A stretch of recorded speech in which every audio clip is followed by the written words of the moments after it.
Hi subscribers, hi everyone, it's Sloan Rhodes here with your weekly self-mastery class, Ego and Heart, for the week of December 30th, 2018. This is the last class for the year, so that's kind of exciting. Today I'm going to be drawing from the Wisdom of the Oracle deck by Colette Baron Reid, and we'll be looking at one card as the energy for the week and how the ego may try to distract us from what can be a more peaceful place, and where we can explore the heart-centered energies based on that same energy, and then one card in the position of what we can expect or look forward to regardless. And I did want to remind everyone that there's still 2 more days to take advantage of the sale. It's 15% off all of my video readings, as well as all gift certificates for video readings that you can utilize for yourself throughout the next year. You don't have to have a reading right away if you're not quite ready, but it is a good savings. And also 40% off. This is a great deal for my online courses. In particular, the 3 Pillars of Intuition, a methodology for reading Oracle and Tarot cards. It's a great deal on that particular course. There are links below and above. And also the How to Read Oracle Cards for Beginners course is also an excellent deal. And I have a small course, How to Read Crystals, or How to Work with Crystals. So you may want to take advantage of that if you have been on the fence about that or just curious. The 3 Pillars of Intuition course in particular will help you connect more and more with your powers of intuition, even if you are already fairly intuitive. There's a methodology there which can be helpful sometimes, because sometimes we get lost in what feels like intuition, and maybe is it ego or is it intuition? I can't tell, kind of thing. Okay, let's go ahead and get started. I hope everyone's been enjoying their holiday season and are ready for 2019. Ready or not, it's coming, right? I'm excited for it. Okay, so first card, Higher Power. Beautiful. And what we can expect or look forward to regardless is a new life. Look at that, new year, new life. I'll show you this card first. So this is the card we're going to be looking at in terms of the ego and the heart, the Higher Power card. And then what we can expect to look forward to regardless is a new life. Now, I'll get into this card more, but it's not that you will necessarily have a brand new life, but that you are breathing new life into the life that you already have. There's many blessings there to be expanded upon. But let's look at the Higher Power card. I don't know if you can see the imagery so soft in this deck, but there is a beautiful, what looks to be some kind of fairy.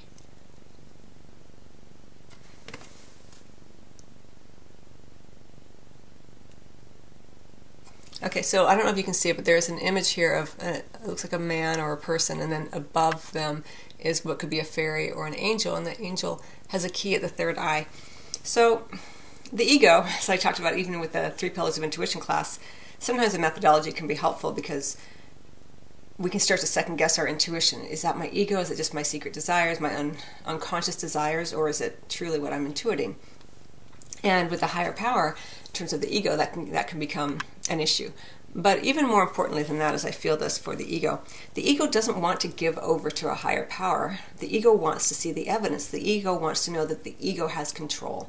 Again, this isn't because the ego is bad, but because this is what the ego has done for us in terms of humanity, in terms of our ability to use our mind, right? This logical, powerful wheel of thought that occurs continuously throughout our lives. And so with the higher power, the ego will say, there's no point in having faith. I need to see the evidence. Or yeah, I have faith, but show me something first before I give it over. I know there's more ways I can work it. The ego is always overworking things, thinking. We think that when we're laying awake at night and we're letting our mind churn away at a problem, really, just over and over again. We tell ourselves that we are safer that way. The ego says, no, keep on this treadmill of this thought pattern, because that's where you'll come up with a solution. Whereas in truth, the solutions come from a place of peace, not from overworking things. So it may be that the ego, says, this is ridiculous, don't give up to a higher power, just keep on that treadmill, keep on that treadmill. But in truth, as I feel it here for you with the key and the number 4, you have to submit a little. You have to take a breath and allow the universe, a higher power, spirit, your guides and angels, your intuition, however you feel about it to come in. You have to surrender a little bit. That is where the true solutions lie, in that peace, in that surrender. Because when you are constantly working something, the solutions you come up with tend to be very tight, very short-lived. And what you're wanting here, you're wanting something that's very stable, right? We have number 4, something that's going to have legs that can last the test of time. And so you have to give a little open allowance here. You have to surrender, to a higher power, whatever that means for you. And the ego says, no. That's not how I create stability in my life. That's just airy-fairy stuff. I need to see the evidence. I need to keep working this problem. This is why I'm allowing my mind when I go for a walk, or I'm walking in nature, or I'm on a hike, or I'm laying awake in bed, or I'm on the treadmill, or whatever. This is why I allow my mind to just keep working this problem. Whereas, just based on your own life experiences, that's not usually how you come up with solutions. Solutions usually come when you are in a place where you leave it for a while and suddenly it pops into your mind. Sometimes the solution is fully formed. Sometimes it's just a hint of a solution, but that's usually where the true solutions arise from, is from that place of peace, from that place of surrender. So that's kind of interesting how it's coming on here. But remember, you're never doing it alone. So many times, especially around the holidays, even if we are surrounded by family or friends, we can sometimes feel very alone. And this is an illusion. You're always surrounded. You're always connected to everyone. It's just those feelings of separation arise from the egoic energy of black and white thinking, duality. And that might feel like, what is she talking about? It's not an illusion. It's obvious. We're not on the same page, or I'm actually physically alone. But remember, you're having this physical experience, but you are a spiritual being first and foremost. It's beyond the physical. There's a lot there, but remember, the key lies with a little bit of surrender here, as I'm feeling this for you and for me, this higher power, giving over, allowing things to be. That's where the stability will increase. It creates instability, the continual picking apart, this continual self-judgment that things aren't right. I need to fix myself. I need to fix people. I need to fix circumstances. And this is where New Year's resolutions can come in. That, in some ways we feel like, it's a fun thing to do, or I'm really going to change my life in 2019 by fixing these things about myself. So if you are someone who likes to have New Year's resolutions, this is may seem off topic, but it's all part of the same energy here. Rather than imagining a scenario where you are different, my life is going to change in 2019, I'm finally going to go to the gym, I'm going to go to the gym 3 days a week, or I'm finally going to leave that job, or leave this relationship, or I'm just going to turn over a new leaf in some way. There is the self-judgment there that somehow you're wrong, or that you're not perfect just as you are, and that you need to fix yourself. So watch where the ego comes in, and where your New Year's resolutions are based on this idea of fixing yourself, as opposed to expanding the desires you have for new things in your life. There's some subtle differences there, but they're powerful differences. Because one is filled with self-judgment, that somehow you're not exactly where you're meant to be and you need to fix yourself in order to get better. And the other is more about connecting to what you hold within you already, the desires for a more peaceful life, a more abundance in all areas, deeper connection to others, whatever it may be. You connect to where you have that within you already, connecting to your deeper self, connecting to your soul, let's say, or experiences where you have already witnessed that either in yourself or in others, remembering that if you're witnessing it in someone else, you hold it within you already, and you can connect to that, and then you can bring that out into your resolution or your hopes and desires for the future. I'm hoping to feel more deeply connected to my family, as opposed to, I want to get away from my family because they're all messed up, right? You don't have to necessarily spend time with them in the new year, but there's a difference there between trying to get away out of fear that somehow you need to protect yourself from the evils of your family, or you can feel, I want to feel more connected to family in general. And what does family mean to me? Well, family means people who love and support me. And so therefore, and I have that already maybe with my children or with my friends or with that one person or with my animal, and I want to expand that out more in 2019. It's a difference, you can feel it. And that's what will have legs. That's the key, really, to a more stable and fulfilled experience in the moment. But, as we are approaching the end of the year, many of you are thinking long-term. Many people like to set long-term goals. And So just watch where the goals are based on fear or anxiety or self-judgment, that things are awful or you're not perfect just as you are. And reminding yourself that you're already a perfect being, and that you hold everything you want already within you.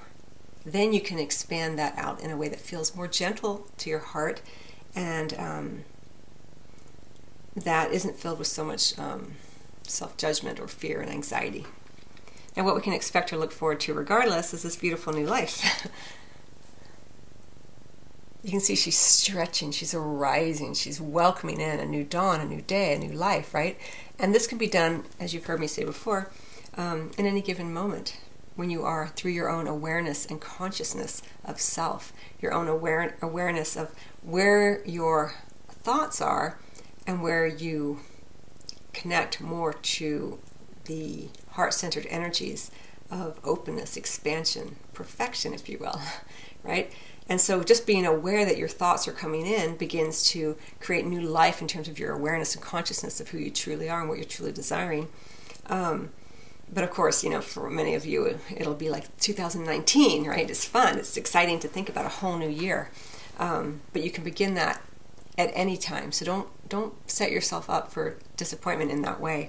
But here she is expanding and stretching and growing in each and every moment. And you can do that more and more consciously whenever you witness yourself having a thought that is painful, or there's a dissonance there, or you feel separated. One of the most common ways to recognize the egoic energy is when you feel separated from others, when you feel that they are judging you or you are judging them. There's always that separation of she's so stupid or he's or whatever.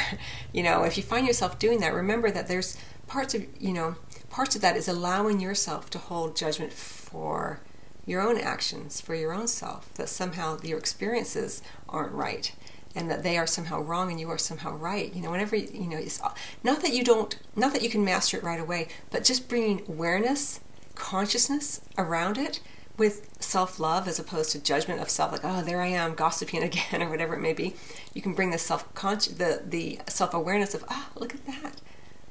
I fell back into that pattern for an hour at the water cooler, just gossiping about so and so on in department whatever, or a family member. It's all the same energy. It's that separation, and that's one of the quickest ways that the ego can keep us held in that position of fear, anxiety. Not enough, lacking, is that separation, that feeling of separation, feeling that you're separate from others. So whenever you feel that, you can always remind yourself, I can breathe new life into this moment by remembering that I'm actually connected to all things. And I can feel the desire to be close to someone because I hold that closeness within myself. I've had that experience at some point in my life, in some moment, and that you can connect to that and breathe more life into that as opposed to continuing to breathe out the energy and perpetuating the thought of I'm separated from this person or they're separated from me and or this situation or money, I'm separated from money, it's just never here for me. It's all part of the same energy, and you can begin to play with it more in kind of a way that is at a distance, so you don't feel so personally connected to it, as you create more awareness of the moment. And you can breathe new life, right here. It's not going to happen automatically. It happens through your own consciousness and awareness and your continued growth, that you breathe new life into any moment or any situation or any relationship. There's always room for a softening. It does take awareness, and you can't always force it. Just be aware of it, If you have a distance with a family member, you can begin to consider, what would it be like if we didn't hate each other so much? Well, if we didn't hate each other so much, maybe I would recognize that they're not all evil, They're just a person doing their best, and they got triggered, and maybe I could have done things differently. And you don't have to take action upon it, but you can begin to slowly but surely shift the energy, or just be curious about it. What would it be like? What would it be like to have a relationship with this person? Not where we're best friends necessarily, but where we find common ground, and we can expand upon that so that there's not so much tension or jaggedness that feels that distance, Something to consider and to be with a little bit. You don't necessarily have to think about it, I suppose. You can just kind of feel what what the experience of that might be like. That might feel better to the heart as opposed to thinking about it, because when we tend to think about these things, sometimes we can go back into, yeah, but they did this to me, you know. So rather than think about it, think about or experience it from kind of more of the heart-centered energies of what would it be like? What would it feel like in my body to be able to see that person and not feel that tension or that rush of adrenaline, this kind of thing. It can show up in a lot of different ways. It doesn't have to be relationships, can show up in terms of your job and all of this, but there is a potential here, a beautiful, beautiful energy of what we can expect regardless as something new is arising. This is the theme. We've had it in the last 2 readings. We had something like a renewal, I think, and then something last time. So this is quite a trend, and it has been a very long energetic period of working through issues. You know, everyone's kind of has had quite a bit of struggle and had to redefine their values and explore what they're truly wanting. You know, in ways that were more intense. I feels like in 2018, let's say, and there's an opportunity coming here in 2019 if we want to look at long term, and I know many of us like to do that. There's a new trend arising because we have all this new energy. So a new trend of being more aware of what you're desiring as opposed to focusing in on the lack, which is always the egoic spotlight. 2019 will bring in much more of our preferences, let's say, for many of us, because of the deep shifts that were occurring in 2018. So it's a very exciting time. So I wish you much love and a very happy and safe New Year, and I will see you. I might do a couple more videos this week just to kind of stay in touch with everybody, because I know it's been a very tense time for many people. And don't forget, I do have the sale going on, so if you'd like to take advantage of it, it's up for a couple more days. All right, much love to you all.